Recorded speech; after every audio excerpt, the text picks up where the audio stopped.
Assalamu alaikum wa rahmatullahi wa barakatuh. The other day, I posted a really short reel or clip making a statement that seems to have created a lot of questions. You know, people have asked me to expound on what I said. And what I said was Muslim school and Islamic school are not synonymous, that they are not necessarily the same.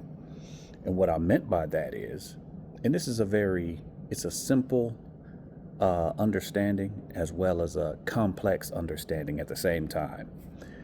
A Muslim school is a school full of students who are Muslim. That's it. There's nothing necessarily Islamic about what they're being taught and what they're learning and what their source of information is. But to the contrary, an Islamic school is quite different. The International Islamic University of Malaysia, where I was doing my doctorate degree, and inshallah, Allah will bless me with completion. There is a core, there's a fundamental or core class that all students must take. And that class is called the Islamization of knowledge and the Islamization of education. Now, this is where it gets to be more complex. In my time, I'm actually on my lunch break at work, so my time is rather limited. So I'll try to fit all this into a small box, and if need be, I can make a part 3 to this video if people call for it, if you care about it. So the Islamization of knowledge, the school curriculum for the Muslim schools, especially in the West, but also in the East. I saw it when I taught in Egypt, and I saw it when I was a consultant for an Islamic school in Kuwait. They use a Western curriculum to teach Muslim students. How is that problematic? Because the curriculum is a tool to guide and to teach and to mold the students into what you want them to be. You give them the information that you want them to have to make them sort of who you want them to be. So the curriculum will encompass character, it'll encompass morality to some degree or lack thereof. It'll have societal norms. It'll normalize certain things, make other things deviant. By way of the readings and the books that are assigned, the assignments that are assigned. The Eurocentric approach to everything is separation between church and state. There is a separation between church and state. So in the West, schools that are funded by taxes will not have a religious or God-conscious centered curriculum. There's a separation unless you are a private school or you're a school that's not funded by public money. So they extract God, they extract the Creator from everything. Well, then the question has to be begged for those of us who are God consciousness. Name me one thing that if you extract the Creator from it, that it's still good, that it's still correct, that it's still positive, that it still has life in it. If you extract the Creator from anything, name me something that is then good after that. So the Muslim schools are adopting the Western curriculum. Again, remember, separation of church and state. So the God consciousness is not the centerpiece in which everything rotates or revolves around it. The Western curriculum compartmentalizes everything. You have math, you have science, you have literature, you have elective classes. So the Muslim adopts that same approach to education. You have math, you have science, you have literature, you have your electives, and then you'll have Arabic, and then you'll have Islamic studies, then you'll have Sirah. How is that problematic? That's problematic because it's teaching them to compartmentalize their religion into different aspects of their life, but not to integrate the Islam into all aspects of their life. The Islamic curriculum, the proper and correct Islamic curriculum, is going to integrate the Islamic moral compass, the Islamic worldview, the Quran, the Sunnah. It's going to incorporate that into every aspect of the education process. Islam is going to be, be a part of mathematics. It's going to be a part of English. It's going to be a part. It's not compartmentalized and separated into different. Again, separation of church and state. How does that affect the Muslim student? It affects the Muslim student because it teaches them that everyday, regular, applicable things that you need are on one side and your religion is on the other. They're not being taught how to integrate, how to intersect the religion and their everyday life. We lack Islamic application. When we look at where the society is today, we're talking AI, we're talking genetic engineering, we're talking blockchain, we're talking big data, we're talking environmental issues. How are we preparing our Muslim students to navigate all of these issues and still be within the boundaries and parameters of the Quran and the Sunnah? There must be a revamping of the curriculum in the Muslim schools to turn them into Islamic schools.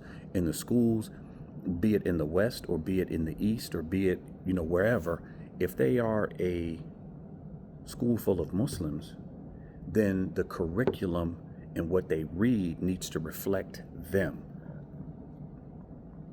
In the West, the curriculum will have, now we're talking about in the Muslim school, the curriculum will have Edgar Allan Poe, Aristotle, Plato, Romeo and Juliet, Huck Finn, Uncle Tom's Cabin, and all of these different readings that are considered classic readings. How is that problematic?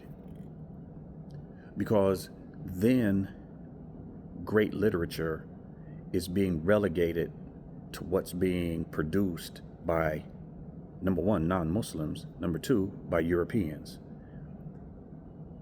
Those classical readings are classical readings, not necessarily globally.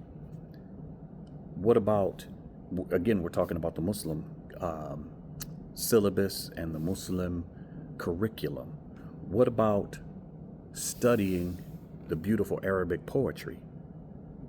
The Arabic poetry is some of the highest level of literature, but they're not taught that. At the end of their school, you can ask them, once they graduate, name some of the classical readings. How many of them are going to name some of the Arabic poetry? How many of them are going to name poetry or literature from African authors, from Arab authors, from Asian authors, from someone other than the West? How many of them are going to do that? So everything that is great is going to be leaned toward the West, and they learn nothing of any other culture or the more global community. Curriculum also builds identity. So now we're talking about, if everything that's great from education, from literature, those that produced that greatness, none of them look like you. So you don't see yourself in any of the greatness. What do you think that does to the personal value of that student? Eventually, whether it be consciously or subconsciously, what do you think it does to them when they don't see anyone who's written or done anything great that looks like them? So there is an aspect of curriculum that creates identity. So if the people who are not of your ideology, not of your moral compass, not of your global worldview are creating and molding the curriculum for your children. And then we wonder why we have the problems that we have in the community. Muslim school and Islamic school are not the same. There's a lot that goes into this topic of curriculum and syllabus. It is a complex issue because it covers so many different aspects of development. Even within the curriculum, you have something called a hidden curriculum, and that hidden curriculum teaches values. It teaches perspective. It teaches value, and it's hidden though. It doesn't necessarily have to be said, but if something is pushed and pushed and pushed and pushed enough in a subtle way, it becomes a part of your thinking. Think about it.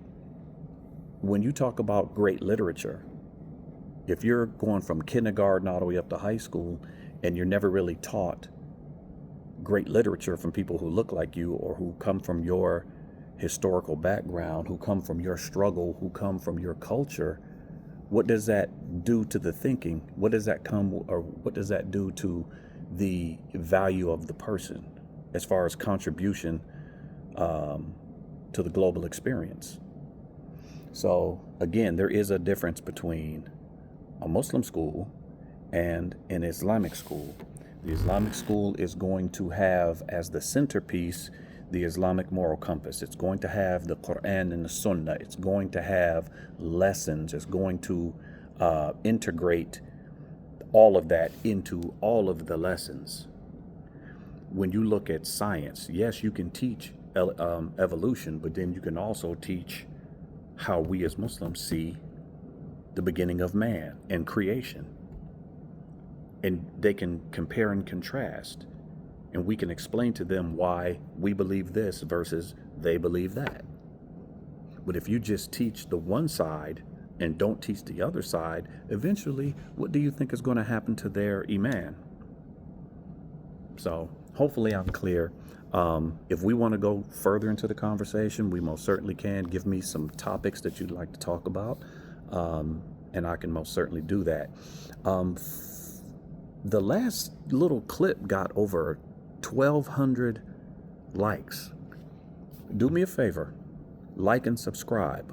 I wouldn't mind growing my channel because I feel like the information that I have to give is rather valuable. And I think it's beneficial not only to the Muslim community in the West, but I think it's also valuable to the African American Muslim in the West as well, because there's an aspect of this conversation that I sort of left out because of where I am that I would like to have, and it's in reference to the development of identity and the value of identity and what happens when you don't control your own identity and when you assimilate into another culture without having your own or being grounded in your own. What happens to that individual? So, but I'll save that. I digress. I'll save that for another day.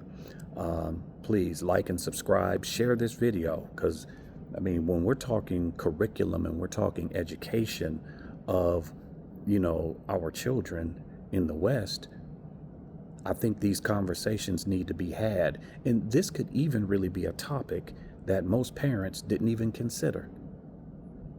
This could be a topic that they were clueless to, especially many of the foreigners.